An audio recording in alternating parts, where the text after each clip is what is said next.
The coronavirus is far worse than we thought. Good morning, everyone. I'm Chris Martinson with your coronavirus update. It's February 9th, 2020. I took yesterday off, and boy, the data's really stacked up, so I've got some very important things to cover with you here, including the idea that coronavirus may be spreading by aerosolization. I will talk with you about what that means in a second because it's a very important concept. But first, just quickly looking through the cases that have come up. We've got more virus cases in Europe. The infection has really spread on that Japanese ship, confirming what we thought about its transmissibility, its R0, its ability to jump from person to person. We have reports now in Spain with a second case of coronavirus, and we've also got a fourth case now in the UK, so that's confirmed in England there. 5 infected with deadly virus in France, all British, and they got this from somebody who was staying at the same ski resort. Somebody who went to Singapore, came back, and somehow spread it there. A lot of countries are getting out of Dodge. We knew about all these. I mean, Kazakhstan has got people out, and Germany's evacuated. Morocco is planning to evacuate. I think they may have already done that. Spain's government's wanting to get their people out. United States has already evacuated a bunch of people. The Philippines now evacuating 30, and a final British evacuation flight from Wuhan. So all of this, when you see this kind of activity, it really flies in the face of these sorts of articles, which are still coming out as of February 8th, saying coronavirus deaths eclipse global toll from SARS. Now, first, we know that the total deaths are completely lowballed. So when Bloomberg is coming forward and saying that what they're doing is confirming for you this idea here, where they say the coronavirus disease spreading around the world has killed more than 810 people. Sure, more than. But this sort of baselines it around, well, maybe it's killed about 800, so now it's worse than SARS, which means essentially what they're doing here is they are just taking the official Chinese statistics and going with that when we have lots and lots of strong evidence that that wouldn't be the correct way to look at this. Things have gotten way out of hand, and there's lots of data around the crematoriums and other data I'll show you shortly that says this is vastly underreporting anything that's actually happening right now. But here, this is still saying, both SARS and the coronavirus are members, that they're comparing these two things and putting them together. Let's just take a quick peek. This is not SARS. This is looking at total infective cases here as reported, right? I believe the SARS cases were accurately reported as much as can be thought.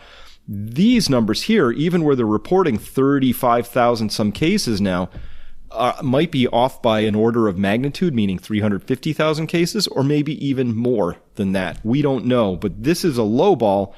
There's no comparison between SARS and this nCoV. And it's not the flu. Not the flu, people. Anytime you see comparing this to flu and why aren't people being freaked out about the flu, we'll get to why that, all the reasons this is not the flu. So anybody who's still comparing it to the flu is either ignorant or spreading dangerous disinformation. But here we're just comparing the nCoV here in this red line compared to swine flu in the yellow, SARS in the green. There's just no comparison in terms of infectivity between these two. So the WHO, the World Health Organization, has come out, and of course, what are they doing to help everybody get a grip on this whole thing and understand it better? Well, the WHO chief came out and warned against trolls and conspiracy theories. Apparently that's the most important thing the WHO can be focusing on right now. Let's look here. This doctor, I'm going to strip the doctor title. This Tedros person here, who's heading up the WHO organization, says that misinformation is making the work of our heroic workers even harder. I would also like to speak briefly about the importance of facts, not fear. Hey, I'm with you on that. Let's get the facts. People must have access to accurate information to protect themselves and others. Couldn't agree more. So we read down this entire BBC article where you now have an opportunity, Mr. Tedros, to come forward and say, here are the facts that we think people should know about. So we go all the way down to the bottom of this article in the BBC. What's the latest on the coronavirus? What is it? Mr. Tedros here says the virus is still concentrated in Hubei, and that over the last 4 days, there appeared to have been a slight stabilization of the number of cases. Either that, or we've hit the limits of the Hubei province to test cases, which is actually the issue right here. Not that the test results meant anything. How is that useful information or accurate? However, he said it's still too early to say whether or not the virus has plateaued, as epidemics can slow down before accelerating again. And that's it. I haven't cherry-picked this. There is no other useful information for you in there. I think it's time for a definition. I mean, if the description matches, in psychology, there's a term called gaslighting, right? Which is actually a form of psychological abuse. And its intention is to have the victim or the target of the gaslighting doubt their own memory, perception, and quite often their sanity. So if you feel a little insane after reading the World Health Organization's output, join me in having that sense, but fight it, because it's not a legitimate thing. A more psychological definition of gaslighting is an increasing frequency of systematically withholding factual information from and or providing false information to the victim, having the gradual effect of actually making them anxious, confused, and less able to trust, or they say their own memory or perception, but I'm going to say institutions. In this case, the World Health Organization, every time they come forward by attempting to minimize this whole thing and say, don't panic, I think they're actually making things worse, because what we need is real information. And with real information, you have a chance to combat this thing and to understand how to avoid getting it. Well, the news that's just come out this morning, Chengdu is now also on lockdown. This is a very, very big, I think this is the 6th largest city in China, 14 million people or so. It's just huge. And so they're now on lockdown, and just Google mapping this real quick, we find out that it's 1,162 kilometers from Wuhan. So this is traveled really far, really fast. I said I would tell you that I think we've got some data now, or at least some evidence. This has been going around talking about how the possibility of much, much higher deaths. This is satellite imagery showing elevated sulfur dioxide gas levels here on the outskirts of Wuhan. That's higher than at any other place. It's elevated compared with the rest of China. You would normally get this with, I guess, with certain industrial processes, or when you burn organic matter. That would include bodies in this case. So the idea that Wuhan is very much in economic lockdown, it's unlikely that this has shown up due to, I would say, commercial activities. Singapore Prime Minister came out yesterday, urged the public to remain calm. He, after the city-state raised the alert level to orange, their second highest level, the infection, it led shoppers to rush to supermarkets and clear the shelves of essential items. He says there is no reason to panic, which is usually the time you panic, when you hear a public official come out and say not to. And I understand what they're trying to do, and they don't want people to go out and hoard and all of that. At the same time, if we'd had a responsible period of being able to prepare accordingly, then there wouldn't have been a need for people to rush out. So that's why we've been forewarning people all along, is to go out and prepare early, because once the rush is on, your options are limited, and it becomes panicking, hoarding, all those sorts of things, which really are not helpful. So there is a time to prepare, and then there's a time not to prepare. The time to prepare in the country you're in, I think, is getting lower and lower and shorter. So this just came out on NBC News. I think yesterday, the Wuhan government edict, they're rounding up suspected coronavirus cases. And so these videos now are showing these Chinese authorities dragging residents from homes, putting them in boxes on the back of trucks, putting them into these large coronavirus. They're calling them hospitals, but they really look like detention centers. They've got bars on the windows. People are forcibly put into these things, and they really will turn into more mortuaries than hospitals, given the way this disease progresses. So you know what?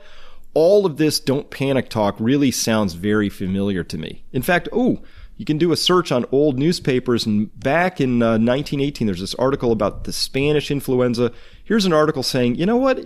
It's just a new name for a very old, familiar disease, which it wasn't. But when it was first sweeping around, The Spanish influenza, which appeared in Spain in May, which isn't actually true. It appeared in Kansas in the United States, but Spain was one of the only countries that was reporting on it and allowed their media to continue to report on it. The rest of the media was kind of in lockdown for a variety of reasons. Swept over this Spanish influenza has swept over the world in numerous epidemics as far back as history runs. Hey, it's just the flu. That's what they're telling you here, in essence, right? So no occasion for panic. There is no occasion for panic here. Influenza or grippe has a very low percentage of fatalities, not over 1 death out of every 400 cases. So this turned out to be absolutely bad information. It was false. And we've seen this story play out over and over again. So meet the new news, same as the old news. Meanwhile, we're looking at the interior of these new sort of hospitals, if you want to call that, but they're really quarantine centers. This shows the interior of a cultural building complex dubbed the Wuhan Living Room. And of course, they take these pictures to show you, in its clean and organized state. There's nice little boxes. Hopefully there's medical supplies. But really, honestly, it's just a series of cots. Other videos have leaked out. And here's what they look like when they're full of people. This is a woman, an elderly Chinese woman. She narrates it as just heartbreaking. As if you went to this YouTube link right here, you would be able to watch this. And she's just scanning around in her camera. And every bed is full. A lot of beds have sheets pulled up over them. We don't know if that means there's people dead under those sheets or not. She wrote, "Good morning, sisters. Last night," or she was speaking this. I wrote down the transcription from this. "Last night around midnight, I was transferred to this Fang something hospital, which is managed by the army. There is no toilet, no medication provided, no hot water. Toilet is over 200 meters away outside the building. It's pouring with rain now. I was so hopeful that once moved here, I shall be cured, but it's such a mess here. Patients everywhere. Almost feel like they want more cross-infection. With so many people here, how can we possibly get better? No medicine, no shot, everyone is sick, some even worse than me. No isolation, just a board between us." Really heartbreaking case, and I can only imagine the suffering and the panic and the worry and the fear that accompanies all of that, the death and the sickness that's happening there right now. Really, really hard. Half of secondary virus infections occur in the incubation period. We have to talk about how infectious this is now. A lot of data has come out. This is really critical to talk about.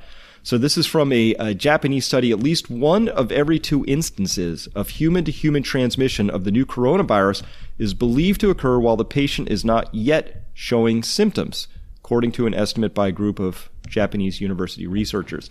So that's 1 of every 2 instances, half of all human-to-human transmission. So half of what's happening is when people have the symptoms, you've got the cough, you've got the fever, you've got all the usual things that would go with this.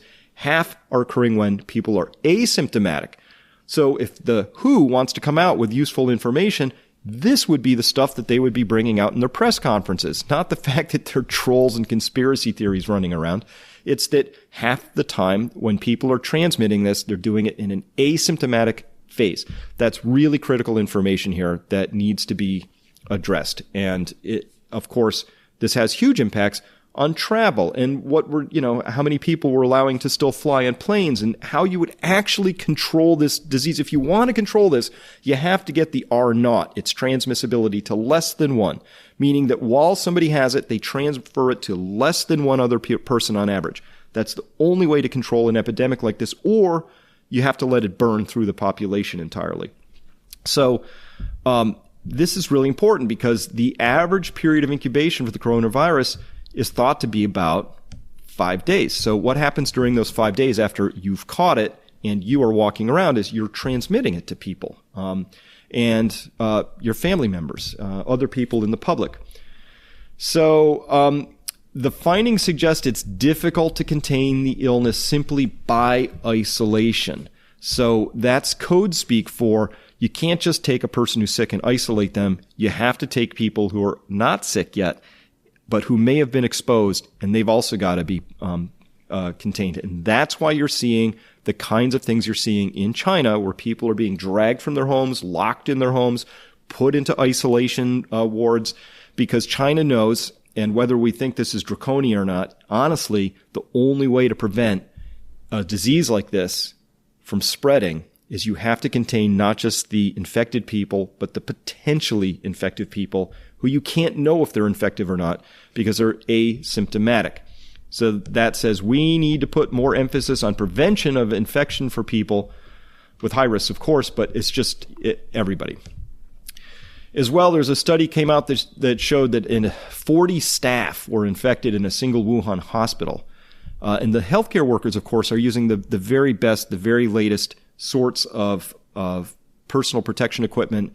And of course, they get tired and they're human and mistakes happen and all of that. But these were the people who were frontline, who were doing their very best not to get infected, and they still did anyway. So this really underscores the risks to those at the front lines of the growing epidemic, but it also underscores just how virulent this thing is, supporting the idea of a very, very high R0, the ability to transfer this disease when you've got it to somebody else is really high. So, and including one patient who had surgery performed, and it was this is early on in the whole case before that. I think the healthcare workers were really fully conversant in just how bad this thing was, but went into surgery, had the disease, and then infected 10 healthcare workers. So that a very, very tragic case there. All right. Direct contact. So we saw direct contact with that person who was in surgery, gave it to 10 other hospital workers who were performing that surgery or otherwise attending to that patient. Here's a case that we just heard about, came out this morning, about a Hong Kong family feared infected after sharing a hot pot meal. So 9 members of a Hong Kong family feared to have been infected with the coronavirus after sharing a hot pot meal over the Lunar New Year holiday. So this says direct contact, of course, very, very virulent. This is something if you're going to be touching in what are called fomites, which are virus contained in droplets or particles, mucus, anything that's on a surface, those fomites, very bad. Sharing a hot pot, obviously a very good way to infect everybody.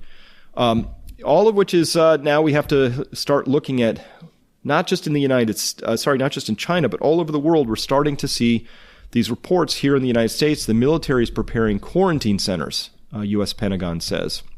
And this is from February 7th.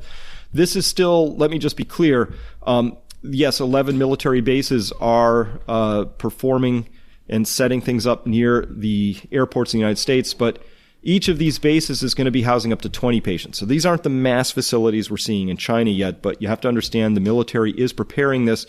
But these are also tertiary locations, and HHS already has primary and secondary locations identified that are not DoD facilities. So I don't have a lot of information. I don't have any information on what those primary, secondary locations are, but here we know about these tertiary locations.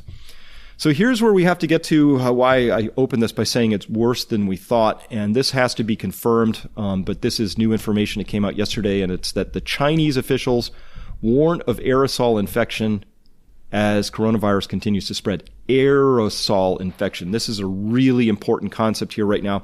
There's 3 ways that a virus can be transferred. 1, direct contact we talked about. Fomites, direct contact with surfaces that have blobs of infected material on there. 2 is by droplets. And we talked about this in the very first video I put out, so this is a concept I want to just reinforce. Droplets are fairly large particles, but that's why they say stay 1 to 2 meters away from an infected person. These droplets fall out of the air relatively quickly, but aerosols are little tiny, very, very tiny droplets in the air where this stuff can transmit over a very long range. So Chinese health officials have identified aerosols as one of the transmission routes, and so this is a really important concept. One of the pieces of this is that measles, which has this crazy R0 of like 18, it's just crazy infective, is spread through aerosols. So this begins to explain some of what we're seeing. So you may have seen pictures like this, right? You see these fog machines, these misting machines, these trucks driving up and down the city streets spraying something. We don't know. Maybe it's just water, but maybe it's water mixed with Clorox bleach. We don't know. We see these fog machines over here like this guy. So this is clearly a reaction that you would have if you were worried that you were having aerosol transmission of a virus like seems to be the case now. As well, this virus looks to be extremely hardy. This is continuing on that excellent article from the Epoch Times, which we just started with above. Depending on the environment, current scientific data suggests the coronavirus can survive on surfaces for up to several hours, but up to 5 days. And they found some traces of this nucleic acids, of the genetic combination for this virus on a patient's doorknob. So they're worried about that. So what do you do with information like this?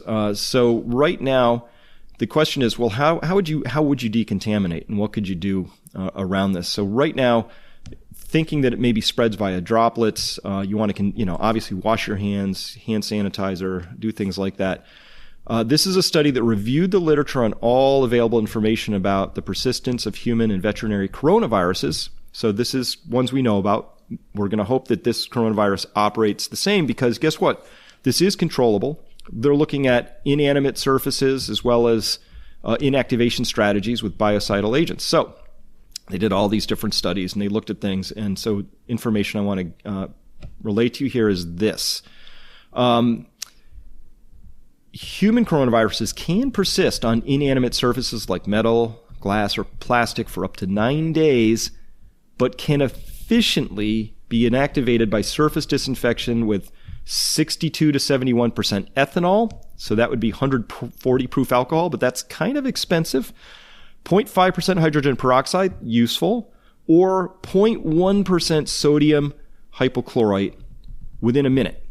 So I've heard some false information out there that this stuff will survive bleach, and that's what sodium hypochlorite is. It's bleach, 0.1%. So you don't have to use straight out of the jug, 12.5% bleach, or just look at what if it comes in different strengths. So look at what your bleach is coming in, and you're just going to spray and wipe down surfaces, doorknobs, places like that. That's standard bleach. Here's some sodium hypochlorite, but it could also be stuff you bought for your pool. It's pool disinfectant. Doesn't have to be bleach or Clorox. You're looking for sodium hypochlorite.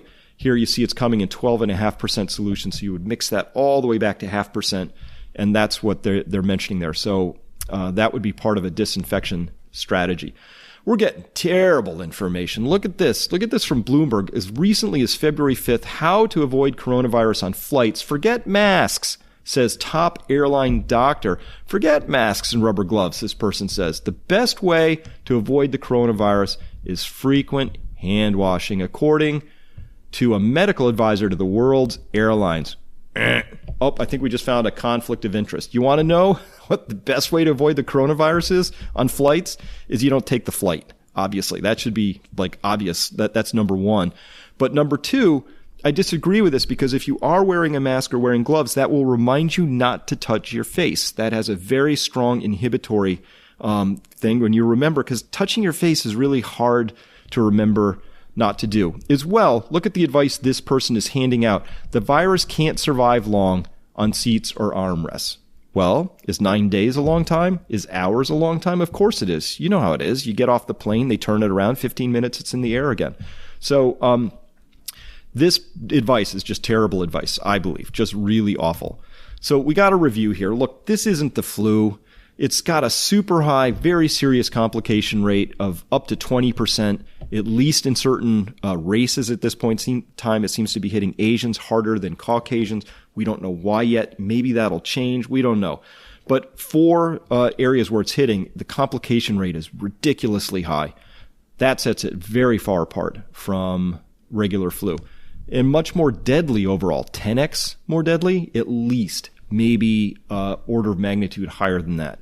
Super high R naught, way over 2, maybe as high as 4, but if it aerosolizes, maybe it's as high as measles. We don't know yet. It's still a lot of information that'll settle on that, but what we can tell you is that this is far more infective than the regular flu. And it spreads asymptomatically. That's the really bad part of this story. Of course, spreads via droplets and fomites, we know that, but maybe and aerosols. I'm not going to decode that last part I put in there. Long incubation period, it means those with it are walking about. And the big piece here is there's no natural immunity in the herd. Not on the herd. I mistyped that. In the herd. There's no fire breaks here. This makes it very different from the flu. Nobody's been exposed to this before. So right now there are people in China who have been exposed, who've gotten better. They're starting to develop that first herd immunity, but we don't have any until we have this disease sweep around the world once. And there is no vaccine available. So that means there's no prior vaccines to work from, right? It's like, you know how they do this every year with the flu vaccine. They know how to reconfigure it. We've had the regular flu vaccines year after year. They try and isolate the new strains they think are going to be the big ones, recombine that into a flu vaccine, get that out there, hope they got it right. But we don't have one to work with for coronavirus, so we're not going to have one on this. So this is why it's not like the flu. Lot of reasons, and of course, the WHO wants you to think that trolls and conspiracy theorists are the biggest problem here, and your media wants you to think that it's just like the flu in too many cases still. So my conclusions here today, which went longer than normal, but I felt it was very important to cover the transmissive aspects of this. First, China's reactions in building the hospitals tell you this is a really nasty virus. The fact that they are quarantining and putting new major cities in lockdown at enormous economic risk and expense tells you how much they fear this, and they have the actual data, which they've not been sharing with us. The only way to actually drop the R0 below 1, which is how you stop this thing and halt the pandemic, is to do exactly what China is doing. As draconian as it looks, you have to not only isolate the infected, but the possibly infective, and hope that you've got them. And there is no stopping something this infective without breaking that transmission chain, period. So that's what they're doing, and that's what they have to do. Every single government and media outlet telling you to continue flying, not wear masks, don't wear gloves, think of this as the flu, is actually working to limit the economic damage from this, not working to prevent the health impacts of this. The WHO is actually doing the world and the health a huge disservice here. I think they're working hard to destroy some of the last vestiges of faith in institutions right here. Welcome to the fourth turning. If you don't know what that means, you really should. The fourth turning is marked principally by loss of faith in institutions, and that can lead to some dark periods in human history, according to the work of Strauss and Howe. I've done a couple of podcasts with Neil Howe on that. So please take a look at that if you don't understand what that is. That's my update for today. I know it went long. Thank you for listening.